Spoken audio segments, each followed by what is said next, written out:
Anda kembali bersama saya Paulina Jau di Sapa Kaltim. Pagi hari ini saudara dan masih bersama narasumber kami Ketua KPU Balikpapan ada Bapak Prakoso Yudo. Terima kasih Bapak masih bersama dengan Sapa Kaltim. Pak Yudo tadi menyinggung di segmen sebelumnya bahwa ada 264 penyelenggara pemilu yang sudah terbentuk, betul Pak ya? Itu rinciannya seperti apa Pak 264 itu? Dari 264 itu ada 132 kesekretariatan ya. Dan ada 132 badan ad hoc PPK dan PPS. Jadi pelaksana teknis nanti yang membantu kegiatan KPU di tingkat kecamatan itulah mereka, PPK dan PPS. Kalau PPK di tingkat kecamatan, kalau PPS di tingkat kelurahan. PPK ini di kecamatan itu ada 5 orang. Jadi di setiap kecamatan ada 5 orang, totalnya ada 6 kecamatan di Balikpapan, berarti berjumlah 30. Sedangkan di tingkat kelurahan itu masing-masing 3, gitu ya. Ada 34 kelurahan, maka total jumlah PPS se-Balikpapan 102. Totalnya adalah tingkat kecamatan dan tingkat kelurahan itu 132. Nah ini mereka didampingi di tingkat kecamatan, 5 orang ini didampingi juga oleh kesekretariatan. Nah di kelurahan didampingi juga kesekretariatan. Apa sih tugas mereka kesekretariatan ini? Nah kesekretariatan ini tugasnya 2 yang paling utama adalah mendukung dan memfasilitasi semua kegiatan PPK di tingkat kecamatan, PPS di tingkat kelurahan. Seperti itu Pak. Oke. Kalau PPK dan PPS Pak, tugas dan wewenangnya apa saja di pilkada nanti? Tugas dan wewenangnya yang membantu KPU Kota Balikpapan dalam pelaksanaan di tingkat penyelenggaraan pilkada di tingkat kecamatan. Kalau PPS di tingkat kelurahan.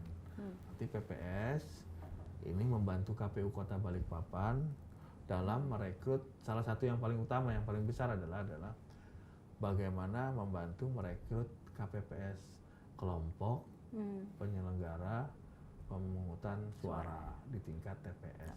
Mereka tuh yang ngatur TPS seperti itu. Itu membantu kami di KPU Kota Balikpapan. Tapi tugas dan wewenang ini selalu sama setiap penyelenggaraan pilkada Pak ya? Ya. Atau ada perubahan tahun ini dibandingkan pilkada sebelumnya Pak? Sampai kemarin pemilu itu sama. Tetapi apakah nanti ada perbedaan, perubahan? Belum tahu. Karena menunggu sekali lagi petunjuk teknis PKPU tersebut. Seperti itu ya. Jadi itu keluar bakal resmi lah sudah semua aturan ini. Baik. Kalau kita ketahui bersama, belum lama ini KPU Balikpapan juga mengadakan rapat mitigasi pelanggaran hukum. Betul Pak ya? Untuk PPK dan PPS. Boleh disampaikan sedikit Pak, ini terkait apakah di rapat mitigasi pelanggaran hukum yang disampaikan? Rakor mitigasi pelanggaran itu harapannya agar tata laksana penyelenggaraan pemilu oleh badan ad hoc kami itu minim pelanggaran. Syukur-syukur nihil pelanggaran. Karena kan isunya 3 tuh. Soal pelanggaran pemilu dan pilkada itu tata laksana, yang kedua kampanye, dan yang ketiga money politik. Nah, soal tata laksana, kami ini sadar bahwasanya kami ini badan ad hoc yang dibentuk ya, maksudnya di tingkat kecamatan dan kelurahan. Ini mereka bekerja hanya 8 bulan. Mereka hanya bekerja 8 bulan dengan bimbingan teknis ya kan, yang sedemikian rupa, sehingga kami berharap pengetahuan terhadap pelaksanaan pilkada, pengalaman yang ada itu dapat diminimalisir oleh dengan rapat koordinasi kemarin ya, agar mereka tahu tuh apa saja sih yang boleh dan tidak boleh. Itu yang pertama. Yang kedua, potensi apa saja sih, ya kan gitu. Sehingga ada warning nih dalam merah, oh ini nggak boleh nih, ya kan, seperti itu. Karena pelanggaran itu terjadi 2 ya, menurut kami. Boleh jadi dia tidak tahu, ya kan.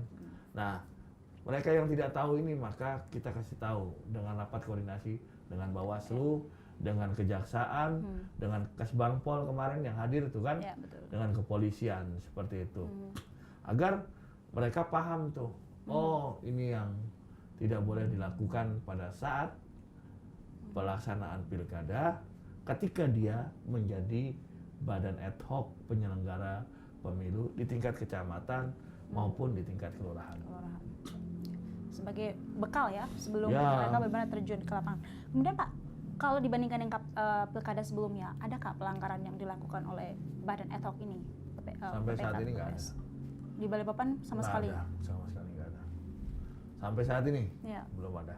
Dari pilkada sebelumnya sampai nihil, Kalau nol juga karena presentasi. begini, kalau bicara pilkada sebelumnya, kami kan belum menjabat nih, Ya. ya kan? Kami belum menjabat, kami nggak bisa itu. Ini badan ad hocnya juga orangnya berbeda loh. Iya, iya. Tapi pasti ada dong Pak, maksudnya informasi yang dari komisioner KPU saat ini. Yang kemarin, Ya. kalau yang kemarin tidak. Oh soal ini aja sih, soal etik ya. Etik. Jadi begini, soal etik itu kan sebetulnya sah untuk masyarakat umum, tapi tidak sah bagi untuk badan ad hoc penyelenggara pemilu, gitu ya kan. Misalkan contoh nih, misalkan saya kasih simbol nih, jari itu 1, 2, 3, 4, 5, Iya. sah nggak? Nggak ada urusannya dong, ya kan. Dua jari ini misalkan bisa mengandalkan, mengindikasikan peace, ya kan, perdamaian atau apa. Tapi ini bisa diartikan lain, gitu ya kan. Nah, hal-hal yang seperti itu saja sih, Bu. Tidak ada yang apa namanya, belum ditemukan yang fatal seperti itu. Tapi KPU Balikpapan optimis tahun ini ya, semua penyelenggara pemilu dalam hal ini badan ad hoc tidak akan melakukan pelanggaran begitu untuk KPU untuk pilkada di 2024 ini Pak. Jadi, kalau kami memastikan tidak adanya pelanggaran, kami nggak kuasa dong. Kan bukan kami pelakunya. Oke. Kalau kami yakin bahwasanya kan kami akan kami suluh mereka, penyuluhan, bimbingan semaksimal mungkin akan minimnya pelanggaran, syukur-syukur nihil pelanggaran oleh badan ad hoc kami yakin itu. Ya. Tapi kalau memastikan tidak ada pelanggaran, kami nggak yakin. Kan gitu, karena kuasanya kan bukan di kami, kuasanya di badan ad hoc. Siapa yang bisa kuasa 132 orang itu? Orang kami berkuasa. Diawasi oleh 5 orang. Iya, kami loh, kita aja menguasai diri kita aja nggak bisa, gitu ya kan? Iya. Tapi setidaknya kami tingkatkan ini pengetahuan mereka, kami tambah wawasan mereka, kami kami ajak meningkatkan kesadaran, komitmen dan integritas mereka agar menjadi badan ad hoc penyelenggara pilkada yang baik dan benar sehingga menorehkan sejarah nama-nama mereka dalam pelaksanaan pilkada Kota Balikpapan serentak nanti itu dengan yang baik gitu. Seperti itu sih. Baik. Kita juga ketahui tadi Bapak juga menyinggung bahwa tidak mudah ya untuk menjadi seorang badan ad hoc gitu Pak ya, banyak tugas dan tanggung jawab yang harus dilakukan. Dan bagaimana dengan kasus mungkin nih kita buruk-buruknya kecelakaan ataupun meninggal dunia yang mungkin terjadi di setiap ada pilkada begitu Pak.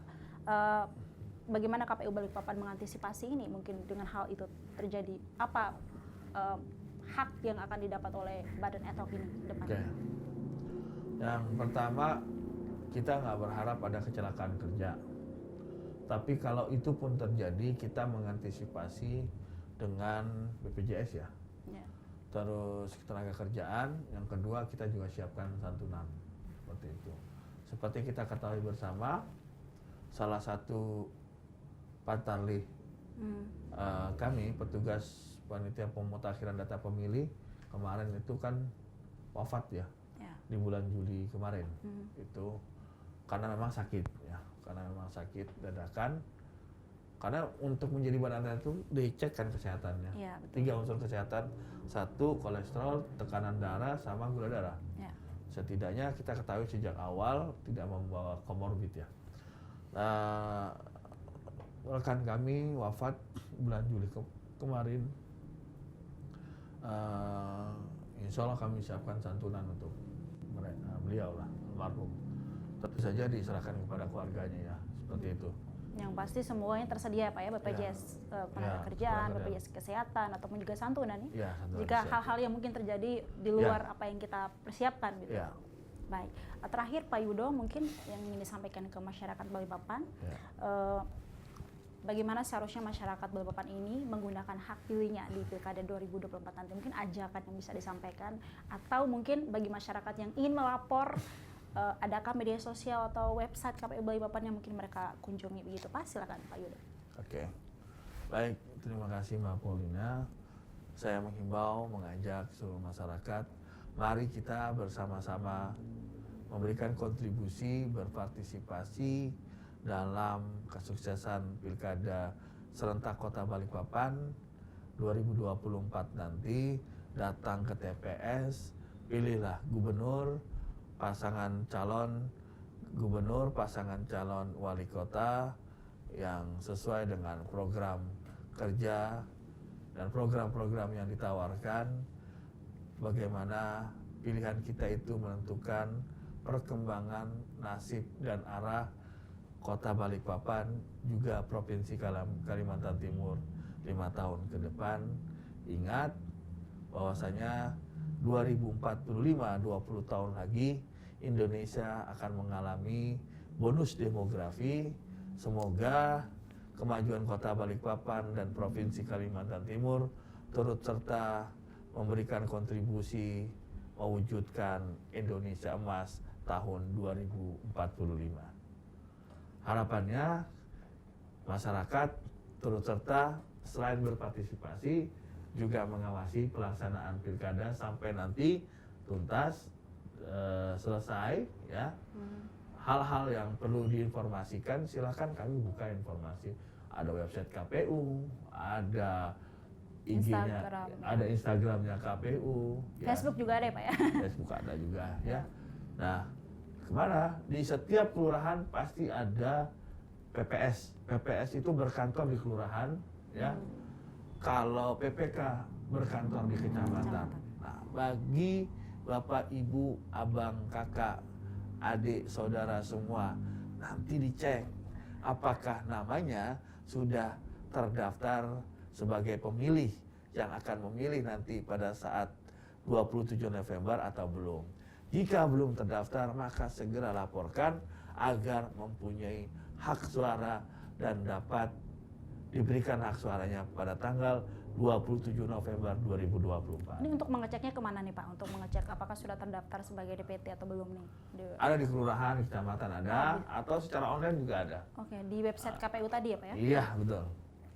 Seperti itu. Baik, baik. Ada lagi yang mau disampaikan Pak? Cukup. Terima kasih banyak Bapak Prakoso Yudo waktunya pagi hari ini di Sapa Kalti. Bapak sehat selalu dan semoga persiapan KPU Balikpapan ini lancar ya Pak ya sampai akhir November nanti. Dan Pilkada Balikpapan juga semuanya berjalan dengan baik dan lancar ya. Kita doakan bersama-sama. Terima kasih sekali lagi waktunya pagi hari ini Bapak. Dan juga saudara, terima kasih sudah bergabung bersama kami di Sapa Kalti pagi hari ini. Saya Paulina Jaru pamit undur diri. Sampai jumpa.